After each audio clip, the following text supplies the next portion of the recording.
Sand King has been through kind of a weird ride in patch 7.36. Like, a really weird time. At first, his Facet Dust Devil was completely overpowered. With Ags, you could basically bring Sandstorm wherever you went, and it was this OP sandstorm of infinite stuns. But then they nerfed it to the ground, they killed the Ags, and they killed the Facet. However, recently they just buffed Sandstorm, it does 100 damage at max level, and the Sand Shroud Facet is actually very good. It increases the radius and grants Sand King invisibility when in it, and you can move as well. It's not channeled like it used to be way in the past. I'm sure some of you guys remember that. So yeah, it's a really huge radius, and we're going to be watching 33 here today, because Sand King is honestly back. A lot of pro teams are picking up the hero as a mid laner, and, more commonly, an off laner. So let's talk about why Sand King is back, why it's one of the best pub heroes in the game, and let's get into it. On top of that, go sign up to the gameleap website, guys. I'm posting new content over there almost every day, and I'll see you there. Okay, so first things first, the laning stage is, I would say, better than ever. Sand King is known as a very weak laner. The reason why? Bad movement speed, not the best base damage. I mean, he got an early kill this game, so he has like more than you usually would. But honestly, the biggest problem is that most of his spells just kind of are bad. His stun forces him out of position, which is like terrible, you know? And Sandstorm tends to be not too good because it doesn't deal that much damage, and in the past it wasn't that big, and also sentries sort of counter it. But now he has something called Stinger. This is not too new, so maybe you guys know already what it is, but if you're not familiar, basically you strike the ground in front of you, it's in an AoE, you deal an auto attack and bonus damage on top of that. And it's a flat amount, so it's really strong, right? It's 40 damage extra at level 1. And if they're in the innermost radius, so when you click it on them, or click it on the ground, if they're in the smallest part of the circle, this 125 radius, they take an extra 40% damage, which is a crazy number. Think about it, guys. 40% damage. It also applies Caustic Finale, so they can explode when they die, and it slows for pretty long, 4, 5, 6, 7 seconds. So this ability is really powerful for clearing stacks and just fighting in the laning stage. So in terms of starting items, generally what he likes to do is circlet 3 branches stick, or you can go circlet, 3 branches, and tangos, right?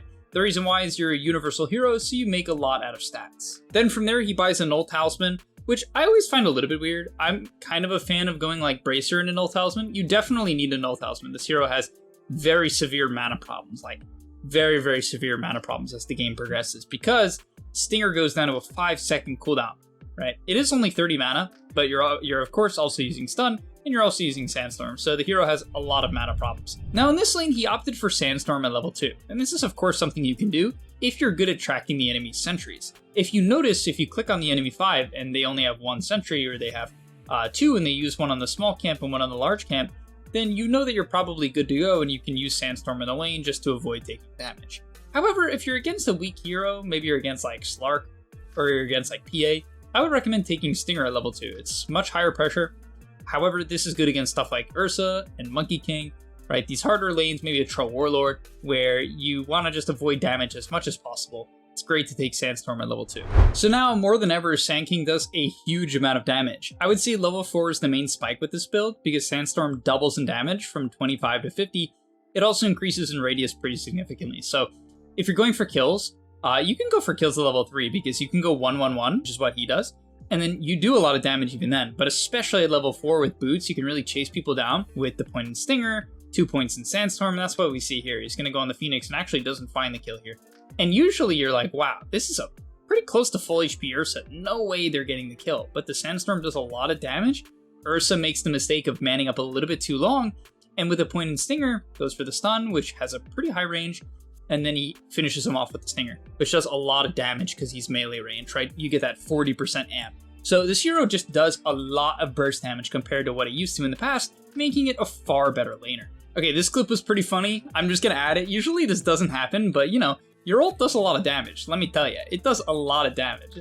As he goes on Snake King, and then the Ursa went in, but the Caustic Finale proc, it exploded on the Ursa, and the ulti, it lasts like, it seems like it lasts forever now. And it just keeps going. It's 12 pulses. It's like so many pulses. The pulses don't burst very fast, but the ability lasts literally forever, and the Ursa got caught off guard, and it finished him off. Double kill for the Sand King. And now the game is just kind of like GG. Not actually. I mean, the net worths aren't that crazy. His team isn't doing that well, but okay. Let's get to the fun part.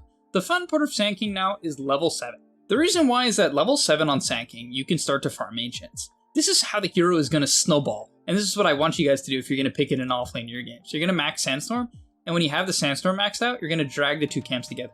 You want to bring them together, go in between, click the Sandstorm, and then you want to auto attack as much as possible. If you don't, the creeps will run away and they'll leave the Sandstorm.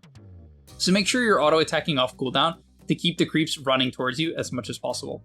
It's also good to auto attack each individual creep so that they all proc Caustic Finale, which is your innate. If you don't know what it is, basically everything you hit, or you stun, or you hit with Stinger, there's like a lot of ways to apply it. Bursts when they die, and they deal max health damage and base damage. So what's really cool about 33's build is that he doesn't go for Blink Dagger. Now, I'm not gonna lie, I think still the best way to play Sand King is Blink. There's a lot of pros who are not doing this though. They're either going Bloodstone or they're going Pipe. The reason why is because Bloodstone increases the radius of Burrow Strike, Sandstorm, Stinger, and Epicenter. Literally all 4 of your abilities. On top of that, the spell Lifesteal from all 4 of these abilities gets amped when you use the active, so it gets pretty crazy, and we're going to see an example of this later on, how much you can heal. So he goes for the Bloodstone, and by the way, he's maxing out the E now, which is very important to note. You don't max stun. It might seem crazy because the stun goes up in duration, and it goes up in damage, it goes down in cooldown, it goes up in cast range. This ability scales great, but the reality is the Stinger is one of the best scaling abilities in the game as well, and it's your best farming tool, going all the way down to a 5-second cooldown. So this ability is pretty unbelievable how good it is at clearing waves, camps, and just in general fighting. All right, here comes the spicy timing. I mean, this is no joke, guys. First of all, look how big this Sandstorm is, right? I mean, this thing is nearly covering the entire screen, right? I mean, that in and of itself is pretty unbelievable. He's farming up the Tri-Camp, even with the Bloodstone timing, it actually becomes easier to do that. And he gets gone on, and you're like, oh, he's dead. But you pop the Bloodstone, drops a stun, drops a Stinger, it's all starting to go, channels the ulti, and they have to run away. Pretty unbelievable, right? I mean, he didn't even come close to dying. It's not like, oh, he dropped to 300 HP and healed up to like 700. No, he was near full HP the entire time. So yeah, you can see why he likes this build and why he believes in this timing. I will admit, I think it's kind of slow paced. It's obviously pretty OP when you get to it. That's why I prefer Blink first, but whatever. If you guys want to have fun, you want to like bait 4 heroes to go on you and just live at full HP, then definitely rush the Bloodstone. So next up, he's going to buy a Blink Dagger. It can be very tempting to like buy Pipe or Eternal Shroud or like Kaya Sange or just, you know, one of these types of items, even Radiance, something like that. But I still think the Blink is the best way to go because you want to go on the enemy and then you want them to go on you.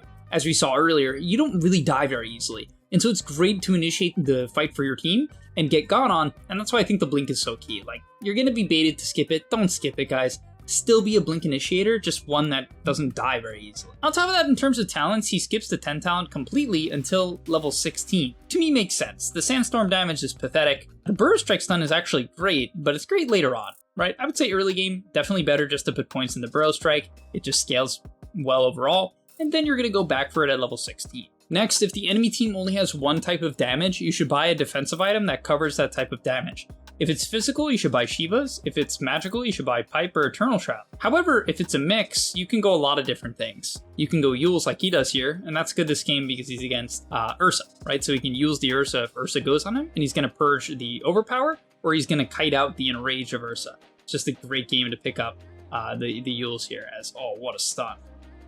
Hits them all. Drops the ulti, and look at this damage, just completely zones them all out. Unfortunately, you gotta be a little bit careful. If you leave the Sandstorm, you're actually quite squishy. So he didn't mess up there, and he could have Yules. I don't know exactly why he didn't. But yeah, just be careful about leaving the Sandstorm. Okay, so let's cover team fighting. Now, we're getting into the late game at this point, at least in this replay. A couple of things to talk about. At 20, you take Burrow Strike cooldown. At 25, you take Sandstorm Slow and Blind. That talent is OP with this radius, right? So absolutely, 25 on this hero is super nasty.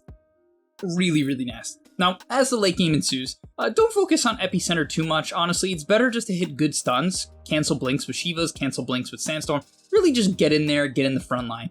I think a lot of people will make the mistake of playing this build, playing this frontline variant of Sand King, and then just like really sitting on Epi. It's not good. Like, I love what 33 does here. Finds the Hoodwink right off the bat. Just, you know, picking on some weak support that you can blow up. This is a great decision. He's not waiting for some 3-man Epi. He's just kind of getting his spells out. Then in a moment, he's going to think about channeling his ulti, sitting in the Sandstorm a bit, which, you know, he's waiting. Blink almost up. Gets canceled by Hoodwink. Good play from the Hoodwink. And at this point, obviously, he's in a bit of an uncomfortable position. The Hoodwink is griefing quite a lot. So yeah, obviously not too much to do here. He's just going to walk in, click his Sandstorm, could click his Shivas. Eventually we'll do it on the Hoodwink here. Drops another stun. I mean, this hero is just like very active in the late game. 9-second cooldown, 5-second cooldown on the Stinger.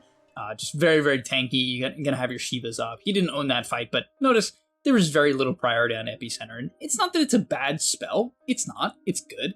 But typically you want to like stun Sandstorm and then try to Epi after you've Stingered. You know what I mean? It's like the last thing you do, just so you can get off good, clean stuns and frontline for your team. Yeah, that's about all my advice for Sand King in the current day. I would say don't go too much further. Focus on hitting your timings, right? Really take that triangle once you hit level 7. It's very, very abusable. You're going to get a ton of levels as well. And trust me, this hero wants levels. Let me tell you, it really, really does. So yeah, Sand King, definitely one of the most broken heroes of the patch right now. Undoubtedly, hands down, if you do these things right.